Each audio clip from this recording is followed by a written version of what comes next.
Hello, আমি বিনি। রান্নার ঝুড়ি নামে আমার একটি ছোট্ট পেজ বা চ্যানেল আছে, যার মধ্যে রান্না সংক্রান্ত কিছু টুকিটাকি ভিডিও আমি আপনাদের সাথে শেয়ার করে থাকি। এই রান্নাটি বৃহস্পতিবারে তৈরি করেছিলাম। যেহেতু সেদিন আমাদের বাড়ি নিরামিষ, তাই ভেবেছিলাম নিরামিষ পনিরের তরকারি তৈরি করব। তাই তো সেই কথা মতন পনিরগুলো দেখুন কিউব আকারে কেটে নিয়েছি। এরপরে কড়াইতে তেল গরম করে এক এক করে আলু আর পনিরটা ভেজে নেব, হালকা পরিমাণে লবণ আর হলুদটা ব্যবহার করে।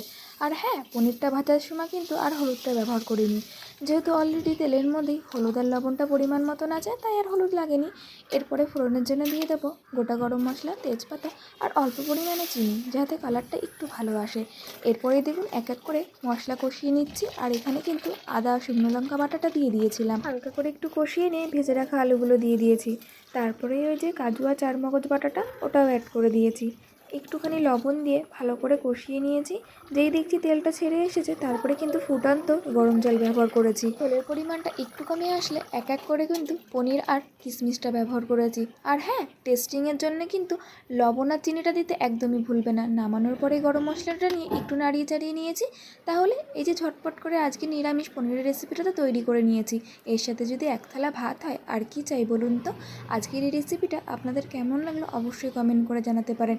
আর আপনাদের নিরামিষ দিনে রেসিপিটা তৈরি করে অবশ্যই দেখতে পারেন। আজকের এই ভিডিওটা না এখানেই শেষ করছি। টাটা।